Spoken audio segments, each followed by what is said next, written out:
Why did no one ever look her in the eye at those briefings? The question lingered in Lena's mind every morning she walked into the NATO operations center in Montenegro. She was 26, officially just another intelligence analyst with a neat desk in the corner. But she carried something no one else in that room did: the ghost of her father's rifle. Her father's M24 was not supposed to be hers. It was supposed to remain locked away in a Belgrade storage unit, collecting dust beside journals filled with calculations, field notes, and scars pressed into the margins of his handwriting. Yet the weight of it followed her, even when she wore nothing but the analyst's uniform and carried nothing heavier than a stack of reports. This morning, sunlight cut across the base like a blade, slicing shadows into long lines that seemed to pin her in place. She walked in at 700 sharp, green eyes sharp, hair pulled back in regulation. Colleagues glanced her way, but never twice. She could hear the coffee machine sputtering, smell the bitterness rising off burnt filters, hear the chatter about weekend soccer games and who had been late to the mess hall again. Normal noise, familiar noise, the kind that pushed her further into the background. She sat, fingers to keys, screens alive with intercepted signals, chatter, grainy satellite feeds. She had done this routine for 14 months. Officially, she was a senior analyst for the 4th Multinational Intelligence Battalion. Unofficially, she was the daughter of Victor, legendary sniper, soldier, man of impossible precision. That was the story everyone knew, the story they liked to whisper about when she walked past. They thought the story explained her career. They thought the name was why she had the desk, the clearance, the seat in the room. They were wrong. But no one wanted to be corrected. She flipped through reports, but her mind drifted not away from the work but into it. She could see patterns others missed, weather systems that lined up with movement, supply trucks that vanished off the grid in ways that screamed cover, not coincidence. She had learned long ago to trust these instincts, the way her father had drilled into her the rhythm of noticing. Yet the same instincts told her not to speak too soon, not to show too much. Her father's death had sealed that lesson.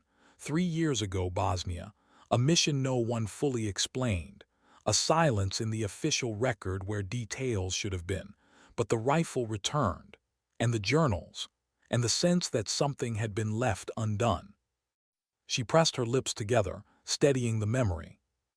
The analysts around her laughed about something in last night's surveillance logs. She didn't ask, she never asked, because the moment she entered their circle, the air shifted, their jokes dried, their glances flickered. She had learned to protect herself with silence. The briefing was at 900. She gathered her papers, her analysis, her careful charts. In her notes lay something urgent, chatter that hinted at trafficking movements her father had once warned about. She had mapped out likely routes, probable staging grounds, even timing windows. But she also knew what would happen when she raised her hand. Inside the sterile conference room, the air thickened with the hum of projectors. Regional maps glowed on the walls. Commanders stood tall at the front. Rows of officers leaned forward, waiting to be assigned their slice of responsibility. Lena took her usual spot near the back, unseen unless someone needed her to fetch data points. Major Hand's voice filled the room, crisp, authoritative, every syllable delivered like law. He spoke of increased activity near the Albanian border, of signals intercepted near Sector 7, of the need for decisive allocation of teams. His gaze swept across the table, landing on senior analysts, never on her. When he announced Operation Safeguard, a mission directly tied to human trafficking intelligence, Lena straightened in her seat. Her notes screamed for attention. She knew the network. She had tracked them for months. This was it, the one thread that mattered most. Her hand lifted. For a second, her heart believed he might look her way.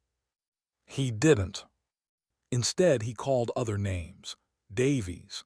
Officers who had missed the very patterns she'd pieced together. Officers with confidence but none of her insight. She lowered her hand, the weight inside her chest heavier than the pen she still held. When the room emptied, she overheard them. the words like knives softened by laughter. Good thing they didn't put Victor's daughter on anything important. She'd freeze the moment it got real. She's never been in the field, not once. All theory, no proof. They didn't know. They didn't know about nights spent with her father's journals, learning the physics of wind and distance. They didn't know about summers in the U.S., enduring SEAL training programs she was never meant to pass. They didn't know about the secret facility in the mountains where she broke herself against obstacle courses and rebuilt with determination. They didn't know, and they wouldn't believe it if they did. She sat back at her desk later, staring at an equipment manifest she was now ordered to update. Radios, numbers, boxes ticked, reports filed. The kind of tasks that kept her chained to the idea of being useful without ever being trusted. But her mind was elsewhere. The chatter she'd traced, the patterns she'd charted, the warning signs no one wanted to read.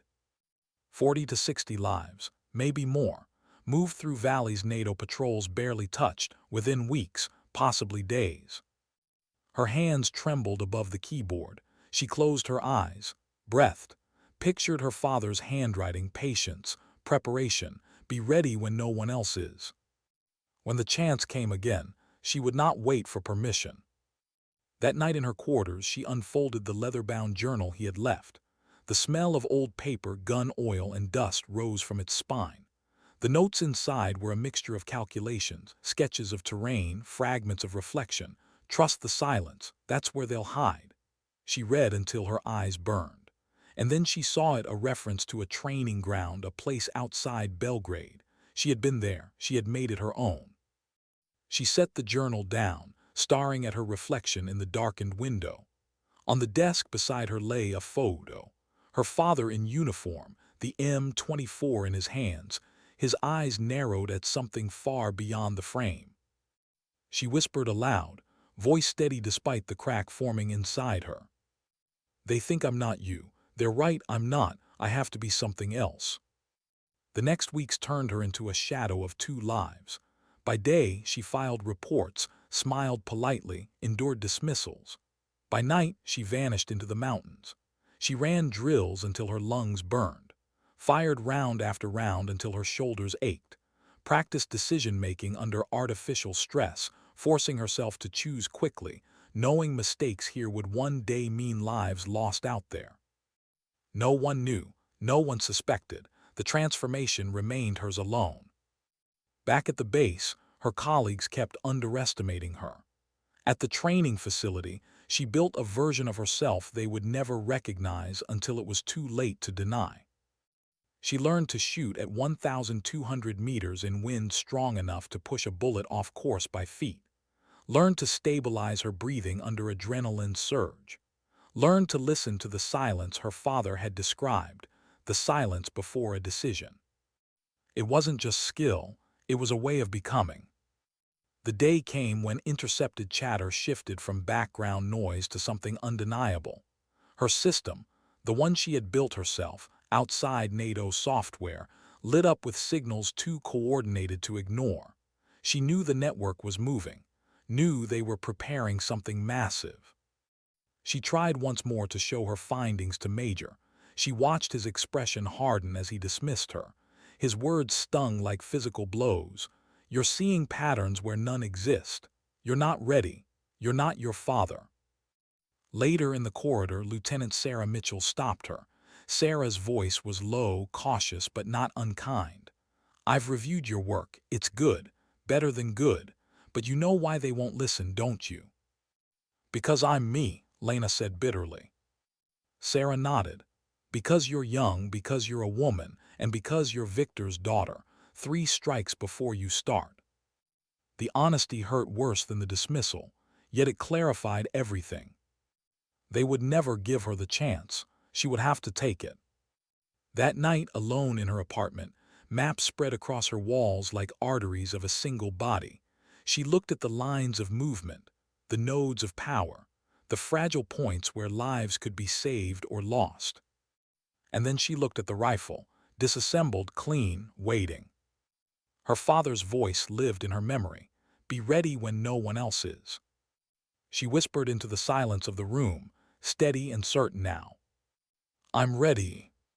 Why was the intelligence picture always incomplete when she knew it was right in front of them? 2 weeks later, the operations floor buzzed like a hornet's nest. Overnight signals had lit up NATO's intercept feeds. Analysts scrambled to piece together fragments of coded chatter. Senior officers barked orders, their frustration filling the air like static. To them it was chaos, to her it was clarity. Lena sat at her console, eyes flicking between monitors, overlaying what she already knew on the fragments others struggled to interpret. She had been following these networks for months. Every intercepted call, every rerouted convoy, every strange silence that hid in the gaps. Her maps, taped to her apartment walls, told the whole story. And now the chatter confirmed it. They weren't moving dozens, they were moving hundreds. Over 100 souls, women, children, men, bundled like cargo, shuffled toward a single convergence point near the Albanian border. And NATO's finest, blind to it. Major stood at the center of the room, sleeves crisp, voice sharp. He issued orders that scattered teams like chess pieces across a board he didn't understand. Surveillance here, interdiction there. Liaison calls to law enforcement that everyone knew would fall into compromised hands before the day was out. Lena typed, her hands steady even as her chest burned. She saw it so clearly it almost hurt. The convergence wasn't hidden. It was right there, waiting to be recognized. An abandoned mining facility in the mountains, chosen for its cover, its access to 3 routes, its ability to hold bodies before dispersing them. It was elegant, horrific, perfect. She tried to raise it once more. Her request for a private meeting was granted, reluctantly. His office smelled of coffee and arrogance. He didn't look up as she laid her analysis down. His words were knives before he even turned a page. "This is exactly what I warned you about," he said, irritation tightening each syllable. "You're chasing theories. You're not trained for this. You've never been in the field. Do you think lives should hinge on the enthusiasm of an analyst who can't even pass official tactical certification?" She kept her voice level. "Sir, this isn't theory. They'll consolidate tomorrow morning we'll never have another chance to stop them all at once." That got him to look at her. His eyes didn't see her work. They saw her name. "Your father was a soldier. You are not. Don't mistake his shadow for your ability. You'll return to your assigned duties immediately, or I'll recommend transfer. And don't think court-martial is off the table." The dismissal was final. The folder returned to her unopened.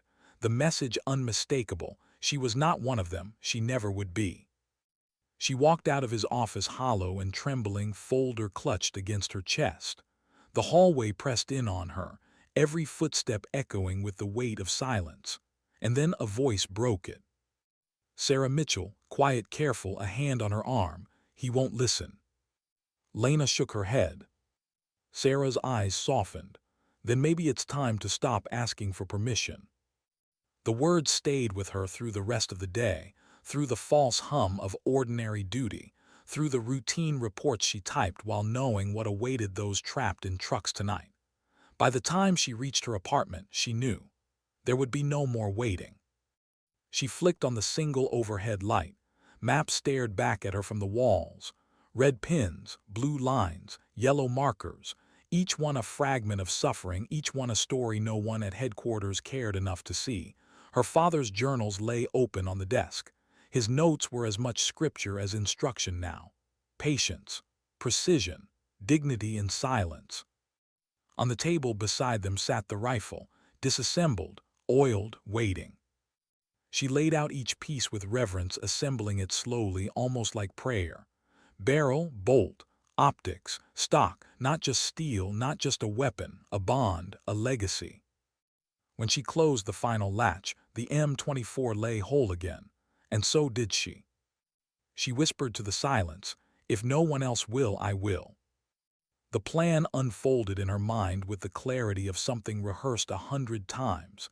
In truth, she had rehearsed it. At the training ground.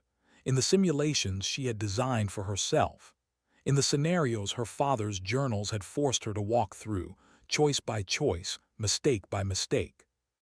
The mining facility would hold the victims for no more than 6 hours. In those hours, traffickers would be relaxed, guarding but not guarded, confident in their isolation. They expected corruption, incompetence, delay. They didn't expect someone who had studied them longer than they had studied themselves. From the eastern ridge, 1,200 meters out, she would have clear lines of sight. One precision shooter could neutralize guards silently, one by one, opening the way for extraction forces to move in. And if extraction forces didn't come, she would force them to. She had comms. She had frequencies. She had a plan to guide NATO quick response units to the site once the shooting started. But first, she had to step beyond the chain of command, alone. The thought tasted of fear, and something sharper, liberation. That night she pulled gear from hidden storage in her apartment.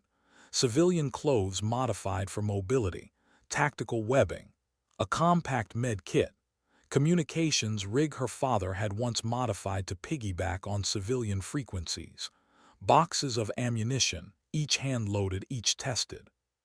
She packed in silence, the walls of her apartment bearing witness, every map, every note, every calculation, all leading to this. Her reflection in the mirror caught her by surprise. She looked nothing like the analyst her colleagues ignored. She looked nothing like the daughter she looked like someone else entirely. Someone who could walk into the dark and not flinch. Sleep was impossible. She sat on the edge of her bed until dawn touched the window. When she finally stood, it was with the certainty of no return. The base that morning was alive with misdirected urgency. Officers shuffled reports. Teams prepared for missions destined to chase phantoms. No one noticed her moving quietly through the corridors, fulfilling her final, assigned duty, turning in a finished equipment manifest. Her signature in ink was proof she'd been there. Proof she had done what was asked. No one noticed her leaving. The road to wound upward through forests and broken villages. She drove with steady hands, every bend of the mountain road bringing her closer to what she could not tell anyone else she was about to do. At a fuel stop, she sat in the car for a long moment, eyes on the horizon. She could still turn back, file her reports, accept transfer, forget the faces she had never seen but somehow already carried. But she thought of them, of children pressed against truck walls, of women staring at the floor to avoid blows, of silence swallowed whole by chains. She started the engine again. By the time she reached the staging ground near the ridge, the sun had lowered behind jagged peaks. Shadows stretched long. The valley below hid the mining facility just as maps had shown. Smoke curled faintly from one of its broken chimneys. Movement glinted against rusted steel. Guards. She disassembled her pack methodically, laid out the rifle, chambered a round, set her scope on the valley. The first clear view of the facility hit her like a weight. Trucks, at least 4 already, more arriving. Figures herded like cattle through narrow gates. Cries too faint to hear but undeniable in the way bodies moved. Her jaw clenched, breath steadied, finger rested near the trigger. This was no longer theory, no longer a chart on a wall. This was here, now real. And for the first time in her life, she was not waiting for permission. She whispered to the mountain air, as if her father might hear it carried on the wind. "Watch me now." How long could she hold her breath before pulling the trigger? The question ran through Lena's mind as she lay flat against the ridge, her cheek pressed to the cool stock of her father's M24. The valley below spread wide and terrible in its silence. The abandoned mining facility looked like nothing more than rust and ruin, but its gates now funneled living cargo into darkness. She adjusted the scope, the crosshairs steady despite the pounding in her chest. Guards moved lazily along the perimeter, rifles slung but not ready. They weren't expecting anyone. Not NATO, not law enforcement, certainly not her. Through the glass, every detail sharpened. A man lighting a cigarette, another scratching his beard, the slight sway of a truck still idling with its headlights faint in the dusk. She let her breathing slow, counting the rhythm her father had drilled into her, 4 in, 4 out, steady as the beat of a clock. The first shot was always the hardest, not because of aim, but because it changed everything. She lined up on the man by the truck.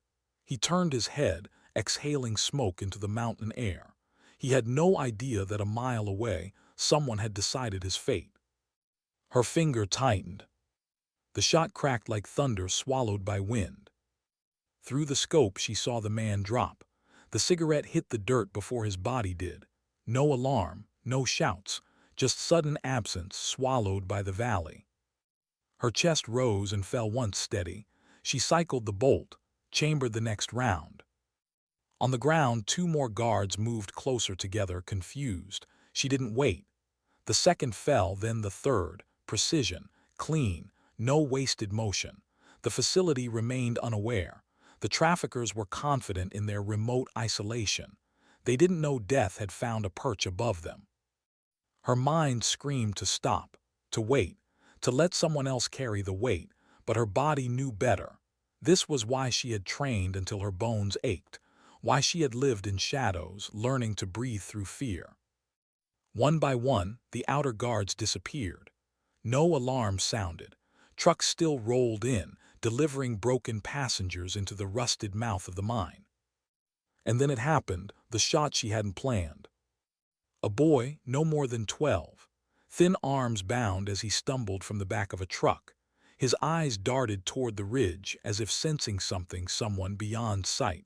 Lena's throat tightened. Her hands almost faltered. Her father's voice echoed inside her. Don't look at faces. Look at patterns. Faces will break you. But she couldn't stop seeing his. She shifted the scope. Another guard, hand gripping the boy's shoulder too tightly, dragging him toward the building. The crosshairs steadied. Her breath froze. The shot landed. The boy dropped to his knees, free. The guard collapsed beside him. Chaos erupted. Shouts carried across the valley, rifles lifted. The traffickers knew now. It didn't matter. The silence was broken, but so was their confidence. Lena pulled her comms to life. A coded frequency hijacked from her father's notes. She sent the burst transmission she had prepared. Coordinates, urgent, confirmed human trafficking in progress. NATO quick reaction forces would receive it, if they chose to act, if they didn't dismiss it as noise. Until then, she was alone. The facility boiled with confusion. Men scrambled for cover. Some fired blindly toward the ridge, bullets lost to distance. She stayed low, steady, cycling through targets. One after another fell, the M24 kicking against her shoulder like an old partner reminding her it was alive. Minutes blurred into eternity. Then headlights appeared on the distant road, fast, coordinated. Her heart leapt. NATO vehicles, they had heard, they had come. Relief nearly cracked her focus. Nearly. She swallowed it, forced herself steady. The fight was not finished. Through the scope, she guided the quick reaction convoy into the valley. She broke suppressors, dropped threats before they could flank the arriving units. She became their unseen guardian, her shots timed to open paths, to silence ambushes. Soldiers stormed the gates, lit the mine's entrance. Shouts turned from panic to orders. Victims were pulled into the open, stumbling, gasping, some collapsing against rescuers' arms. Lena exhaled, long and slow. For the first time, she allowed herself to feel it. Lives were being saved. But victory came at a cost. Her scope caught movement on the far edge of the facility, not guards, but commanders. The men who organized this orchestrated networks across borders. They were escaping. Vehicles waited in shadows, engines already running. If they slipped away now, the network would survive. The victims freed tonight would be only a fraction of those lost tomorrow. She had one choice, one chance. Her scope locked on the first commander climbing into a jeep, crosshairs over his chest. Breath steady. She squeezed, the man slumped forward, lifeless. Another scrambled, another shot, down. The last one dove behind cover. She adjusted, found the angle, fired, missed. He vanished into the vehicle. Engines roared, dust kicked up. Her chest seized. She reloaded, fired again, but the Jeep surged down a back road, swallowed by forest shadows. Gone! Her hands trembled for the first time all night. She wanted to scream into the empty ridge. Instead, she forced her eyes back to the facility, back to the people still being pulled from the dark. She couldn't let the escape matter more than the saved. Not yet. When the quick reaction team finally secured the site, when the last victim was loaded into armored vehicles, when the smoke cleared, Lena remained on the ridge, rifle across her chest, tears streaking dust on her cheeks. She whispered into the mountain wind, "I finished it, Father, at least part of it." But inside she knew the truth. It wasn't finished, not yet. Why was no one celebrating? That was the thought burning in Lena's mind as she sat at her workstation the next morning, her uniform pressed, her face carefully neutral. She had slept maybe 2 hours, the echoes of rifle fire still rattling inside her skull. Over 100 lives had been pulled from the darkness of that mine, families spared, futures restored. But inside NATO's walls, no one spoke of victory. The official story was already being written, that the Quick Reaction Force had acted on a lucky convergence of intelligence intercepts, that decisive leadership had enabled an effective strike. Not a word about the ridge, not a word about the unseen rifle, not a word about the analyst who had risked everything in silence. And yet she felt eyes on her. Not open accusation, not thanks either, just eyes. A flicker of suspicion in the way some officers passed her cubicle, a hesitation in conversations that stopped when she entered the room. She knew the whispers had started. Someone had transmitted coordinates with uncanny precision. Someone had acted outside channels. And in a place like this, whispers grew faster than facts. Major addressed the analysts that morning, his tone sharp, his expression more severe than usual. There was an unauthorized transmission last night. While it resulted in an effective outcome, let me be clear, whoever took it upon themselves to act outside the chain of command endangered lives and jeopardized the integrity of this operation. That kind of recklessness will not be tolerated. His eyes scanned the room. For a heartbeat, Lena thought he might stop on her. He didn't. He didn't need to. The message had landed. She lowered her gaze to the reports in front of her, heart hammering. Her fingerprints were all over that mission, even if no one could prove it. The rifle residue still lingered on her hands in memory. The M24 lay disassembled back in its case, hidden beneath civilian clothes in her apartment. She forced her breath steady, forced her hands still. But then a detail cut through the fog. Among the recovered intelligence from the mining facility, laptops, ledgers, comms equipment, analysts had identified a gap, a missing link, a pattern of coordination that suggested one of the key traffickers had escaped. Lena already knew who. She had seen him flee into the shadows, the Jeep vanishing down the mountain road. She had missed the shot. That mistake would haunt her longer than the victories she had won. Now his absence was the silence inside every report, a phantom threading through their conversations. Dismissed the meeting, teams shuffled out.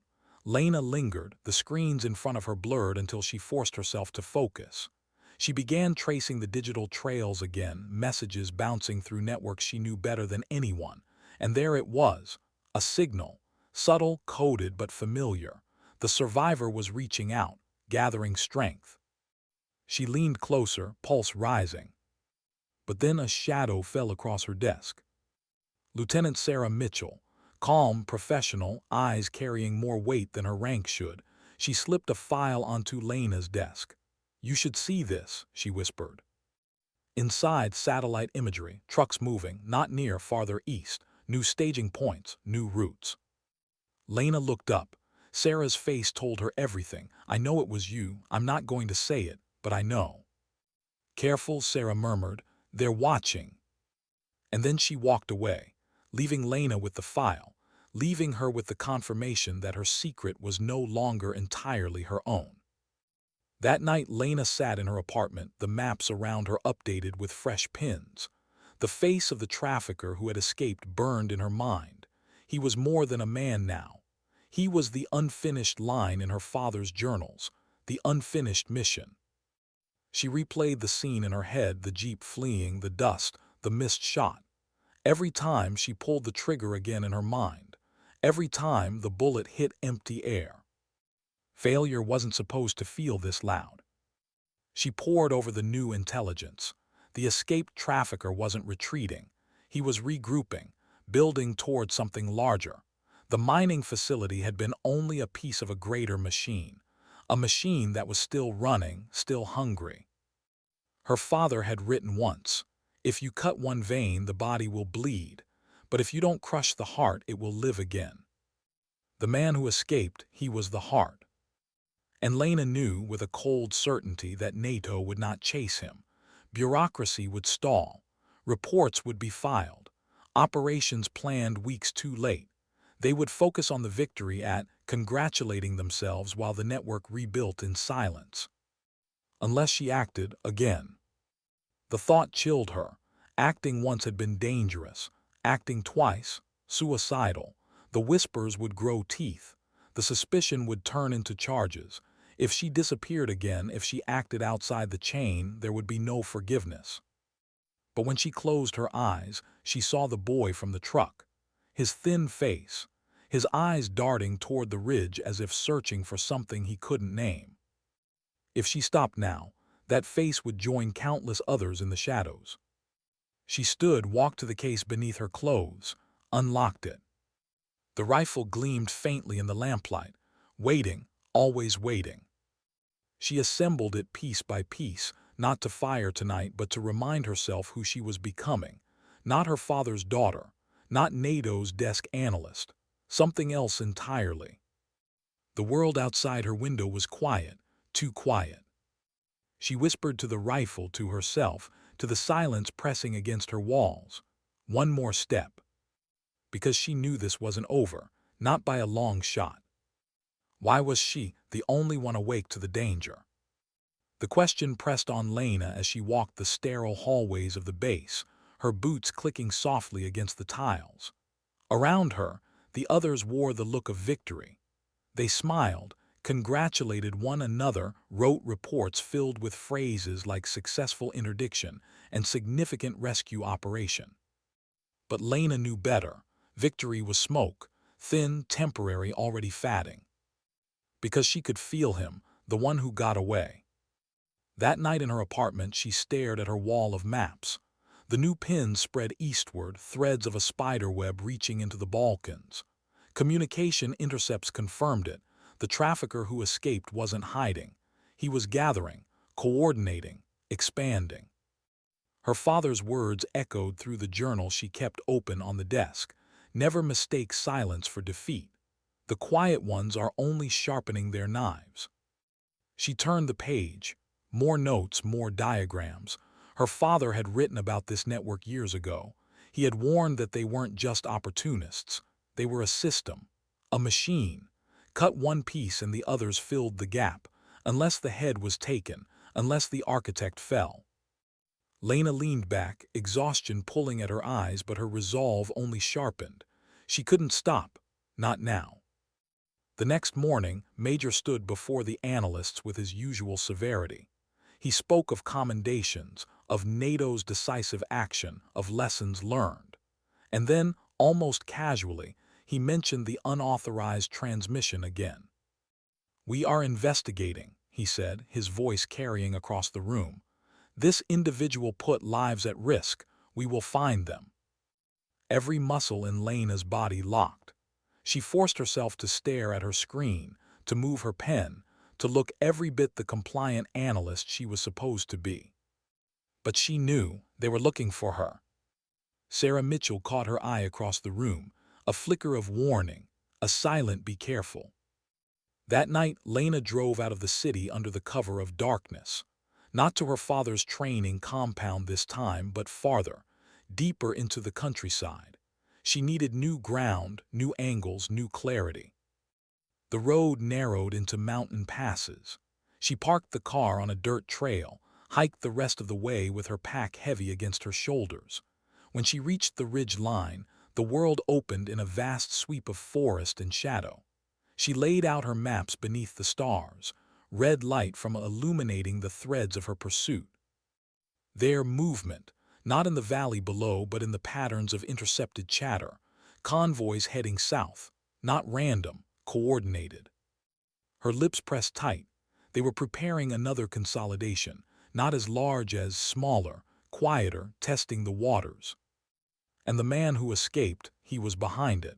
She felt it like a second heartbeat. The urge to act burned through her veins, but she knew the risk. Another unauthorized mission and she wouldn't just be whispered about, she'd be hunted. She packed up, returned to her car, drove the long road back to the base before dawn. She walked in with the rest of the analysts, carrying her secret like a hidden scar. But when the morning briefing came, her suspicions were confirmed. Intercepts showed unusual traffic across border zones. Senior analysts speculated smugglers may be weapons. None mentioned trafficking. None saw what she saw. Her hand twitched toward the table. She wanted to speak, to lay it out, but's voice cut her off before she began. Speculation won't help us. We need intelligence, not amateur theories. Amateur, the word hit harder than any bullet. After the meeting, Sarah pulled her aside. You've seen something, haven't you? Lena hesitated. Her heart wanted to spill everything. Her mind warned against it. Sarah's eyes softened. Just be careful. They're looking for someone to blame. Don't give them a reason. But Lena already knew. If she did nothing, lives would be lost. If she acted, her career would end. That night in her apartment, she made the choice she had been circling for weeks. She pulled the rifle case out once more, packed her gear. This time she added extra comms batteries, extra rations, a burner phone, not for a single mission, for a hunt. Because this wasn't about one operation anymore. This was about the man who escaped, the one her father had been tracking, the one who was the heart of the machine. She whispered to the empty room, her voice steady, almost calm. I'll finish it for you, Father, even if they never know. And with that, she stepped into the shadows again. How far could she go before she became the enemy herself? That was the question echoing inside Lena's skull as she crossed the border into Albania under a black sky, the hum of the rented vehicle the only sound against the mountain silence. She had no orders, no clearance, no backup. Only a rifle in the trunk, maps folded on the passenger seat, and a pulse in her veins that wouldn't let her stop. Officially, she was still an analyst at the NATO base in Montenegro. Unofficially, she was something else now, something not yet named. She parked the car at a derelict gas station, swapped the plates with a set she had stashed in her pack, then drove on. Her father had taught her that invisibility wasn't about absence. It was about blending so well no one looked twice. She drove like a local, stopped where others stopped, waited when she should wait. Every mile carried her closer to the man she had missed, the trafficker, the one who had slipped through her scope at. She hated that miss. The memory replayed at night, a loop of dust and taillights vanishing into the trees. She had failed her father, failed the victims who would never be rescued because of that single hesitation, that single breath too late. And yet that failure gave her clarity. She would not miss again. For 3 days she shadowed them. A convoy of trucks slipping through back roads, pausing at hidden depots, never stopping long enough to be caught. She kept her distance, used civilian binoculars at night, tapped into radio chatter by day. Her notes filled page after page, coordinates scribbled in the dark, times and routes cross-checked until the pattern emerged. They weren't heading west toward Europe this time. They were moving south, deeper into Albania, toward the coast, toward ports that could open to the wider world. If they reached the ships, the victims would vanish forever. Lena sat on the hood of her car one night looking out across a valley where the convoy had parked. Her rifle lay across her lap, cool metal against her palms. She could strike now. One shot, maybe two, sow chaos among the guards. But chaos wasn't rescue. Chaos would scatter the convoy, drive the traffickers deeper underground. Her father's words pressed against her memory. Patience is not waiting. Patience is preparing until the strike is undeniable. So she prepared. Each night she ran drills in silence, laying out the rifle, timing her breath, visualizing her approach. She didn't need permission. She didn't even need hope. She only needed readiness. But back at the NATO base, whispers turned to hunts. An internal memo circulated. Unauthorized intelligence leaks were under investigation. Suspicion had narrowed. Someone with access to trafficking intercepts, someone with skill to parse them. The analyst spoke in hushed tones, glances darting, and Lena's name was in those whispers more often now. Major called her into his office one afternoon. She sat stiff-backed across from his desk, hiding exhaustion beneath the mask of discipline. "You've been quiet lately," he said, his tone measured, probing. "Some would say too quiet." She forced a small shrug. "I've been doing my work, sir." He leaned forward, eyes sharp. "Understand this. Whoever has been going rogue, transmitting coordinates, interfering with operations, they will be found. And when they are, there will be no leniency. Not from me. Not from anyone." Her throat tightened. She met his gaze anyway. "Understood, sir." When she left his office, her legs trembled. For the first time, she felt the weight of what she had become. Not a hero, not even a soldier, a fugitive within her own ranks. That night she sat in her rented room in Albania, maps spread across the bed, the rifle leaning against the wall. She stared at the lines of ink, the arrows pointing toward the coast. The trafficker wasn't running anymore. He was building something larger. An export, a pipeline, had been just one limb of the body. This was the heart. Her hands shook as she folded the maps. She wasn't afraid of dying. She was afraid of becoming the thing they accused her of: reckless, insubordinate, delusional. But then she remembered the faces the children stumbling into NATO vehicles, the women clutching one another in disbelief. And she remembered the boy, the one who had looked toward the ridge as if searching for her. Her fear steadied. She whispered into the silence, "I'll see this through, even if it breaks me." The next day she trailed the convoy to a warehouse near the coast. From her vantage point on a ridge, she counted trucks, guards, boats at the dock. And then she saw him, the trafficker, the survivor, the one who had slipped her bullet. Her chest clenched, rage pressed against discipline. She steadied her breath, steadied her hands. She could end him now. One shot clean through the heart of the machine. But she hesitated, because if she pulled the trigger, the guards would scatter, the victims inside the trucks would vanish, and the cycle would repeat somewhere else. It wasn't enough to kill him. She needed the whole operation to fall. Patience, preparation, timing. So she waited. She would strike, but not yet. How many times could she break the rules before the rules broke her? The thought gnawed at Lena as she lay belly down on the ridge above the coastal warehouse, the M24 snug against her shoulder, her heartbeat sinking with the ocean's tide below. The traffickers' compound pulsed with activity, trucks unloading, boats being fueled, guards smoking by floodlit gates. Inside those trucks were people, faces she couldn't yet see, but she felt them all the same. This was bigger than, cleaner, faster, more professional. They weren't just moving victims. They were exporting them like cargo in a system that ran smoother than any border checkpoint. And at the center of it, the man who had escaped her bullet, the one she had sworn would not slip away again. She exhaled slowly, eyes narrowing through the scope. He stood near the dock, speaking into a phone, gesturing with impatience. His posture radiated confidence.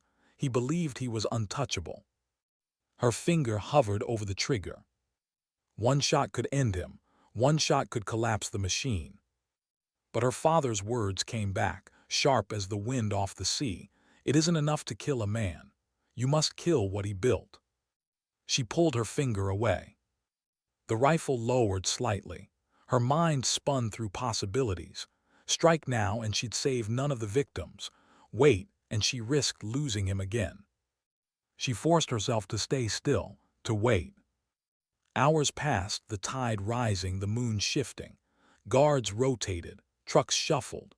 The trafficker disappeared inside the warehouse, then emerged again, barking orders. The operation was about to move. Her chest tightened. This was it. She pulled out her comms device, the modified transmitter she had hidden from NATO's oversight. With steady hands, she sent a coded burst: coordinates, operational details, confirmation of human trafficking in progress. The same kind of signal she had sent before. Would they respond this time, or would crush the message as another amateur theory? She couldn't know. So she made herself ready for the possibility of fighting alone. When the first truck engine roared to life, Lena's decision hardened. She couldn't wait for NATO. She had to move now. Her first shot cracked across the compound. A guard by the gate dropped instantly. Chaos erupted, shouts, scrambling, rifles lifted toward the ridge. She fired again, another down. She shifted, fired, shifted again, each movement calculated, each breath measured. Floodlights swung toward her position. Bullets chewed dirt around her. She rolled, adjusted, found another target. The convoy halted. Drivers abandoned trucks, seeking cover. Victims' muffled cries rose above the din, confirmation of what she already knew. Her comms unit buzzed to life. A voice cut through static, sharp, urgent. "Unidentified shooter, this is NATO QRF Bravo. We've received your signal. Confirm identity." Her throat clenched. She couldn't answer, not yet. Her voice would betray everything. Instead, she keyed the transmitter twice, the prearranged code her father had once taught her. Friendly. Guide me by the shots. The quick reaction force was coming. Through the scope, she covered their arrival. Every ambush she saw forming, she cut down. Every flank that threatened, she ended. Her rifle was thunder in the night, but her heart beat with quiet determination. Then movement at the dock. The trafficker. He sprinted toward a waiting speedboat, 2 guards shielding him. She tracked him, breath steady, finger tense. This was her chance. But as her crosshairs found him, a child stumbled into the line of fire, dragged from a truck, shoved forward by panicked traffickers using the victims as cover. Her chest seized, her finger froze. The trafficker dove into the boat. The engine roared. Spray leapt against the dock as it surged into open water. Her heart broke with the sound. She had missed him again. But she didn't stop shooting. She shifted to the guards, dropped them clean. She turned back to the trucks, covering NATO units now storming the compound. She became their ghost again, unseen, but always there when a threat rose. The battle lasted less than 30 minutes. When the last trafficker surrendered, when the last victim was freed, the compound fell silent but for the sobs of the rescued. Lena lay flat on the ridge, chest heaving, tears streaking down her dirt-stained cheeks. She had saved them. She knew that. She had guided NATO here, had broken the machine open again. But the trafficker lived. And the whispers at the NATO base would only grow louder now. She packed her rifle with trembling hands, wiped her face, and whispered into the ocean wind, "I won't stop, not until you're finished." What happens when the truth becomes heavier than the rifle? That was the question Lena couldn't shake as she sat alone in her apartment days after the coastal raid. The air still smelled faintly of gun oil, maps still crowded her walls, but for the first time she felt the silence pressing back at her. Not the silence of patience, the silence of reckoning. The mission had saved dozens more lives. The NATO Quick Reaction Force had rolled into that compound like a hammer, their success undeniable. Victims freed, traffickers captured, but the man who mattered most had escaped into the sea. And now NATO wanted answers. She could feel it the moment she returned to base. Conversations paused when she walked past. Officers eyed her with more than casual curiosity. Files vanished when she approached. The whispers had taken shape. Someone was guiding these operations. Someone had eyes we didn't authorize. Someone had a rifle in the dark. She kept her head down, typed her reports, checked the boxes, played the role of dutiful analyst, but every breath carried the weight of exposure. Sarah Mitchell found her one evening in the corridor. No words at first, just the look. Concern, respect, fear. Then softly, "They're closing in. You have to decide what you want this to be, a secret that dies with you or a truth that costs you everything." Lena wanted to answer, wanted to say she wasn't done, that she couldn't be done, not while the trafficker still lived. But the words wouldn't come. Not yet. That night she sat at her table with her father's journal spread open. His handwriting blurred in her vision as exhaustion pressed against her skull. The last page she turned to wasn't calculations or notes. It was a single sentence. Dignity does not beg, it does not explain, it acts. Her throat tightened. The following week, NATO intelligence tracked the trafficker's signal to a coastal villa in southern Albania. A fortress built into the cliffs, surrounded by guards and cameras, guarded by wealth and arrogance. It was him, the one she had missed twice, the architect of all this suffering. Lena knew the official response.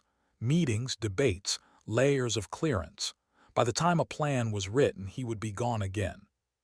She couldn't let that happen, not again. So she went one last time. The villa loomed above the sea when she arrived, its white walls glowing under floodlights, its windows gleaming with arrogance. From the ridge she watched guards patrol with lazy confidence. Boats rocked below at the private dock, escape routes ready as ever. She laid out the rifle. Each piece clicked into place with ritual finality. She checked her scope, her breath, her hands. She knew this wasn't just another mission. This was the end for him or for her. Through the glass she found him, standing on a balcony, drink in hand, laughing with someone unseen. Her chest tightened. This was the man who had orchestrated suffering across nations, the man who had slipped through her scope twice, the man who believed he was untouchable. She steadied her breath, counted the rhythm. The ocean crashed below, steady as a heartbeat. Her finger tightened. The shot cracked. Glass shattered.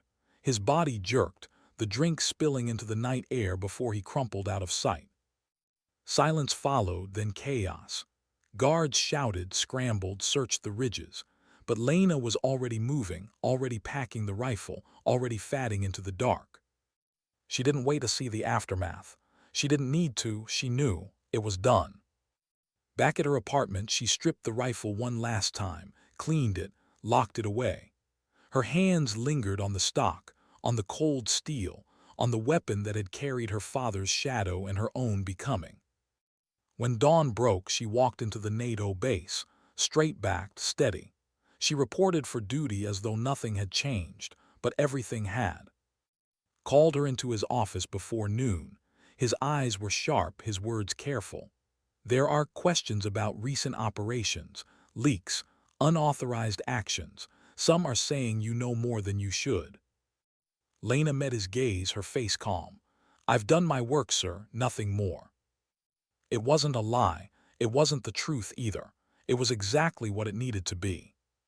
Because she knew there would be no confession, no explanation. Her father's words were etched into her bones now. Dignity does not beg. It does not explain. It acts. And she had acted. When she left the office, Sarah was waiting in the hall. Their eyes met, and in that moment Sarah knew. She didn't need proof. She didn't need confession. She simply gave the smallest nod, respect, solidarity, silence. Lena returned to her workstation, sat in her chair, and pulled up the morning intercepts. The world was still broken. The networks were still alive in fragments. There would always be more work. But she had finished her father's mission. She had saved those she could. And she had proven, if only to herself, that she was more than a name, more than a shadow, more than a daughter trying to live up to a ghost. The weight of her secret would never leave her. The world would never know. But as she typed, as she listened to the hum of the bass around her, she felt something deeper than recognition. She felt dignity. And sometimes that was enough. Sometimes dignity doesn't speak, it simply acts.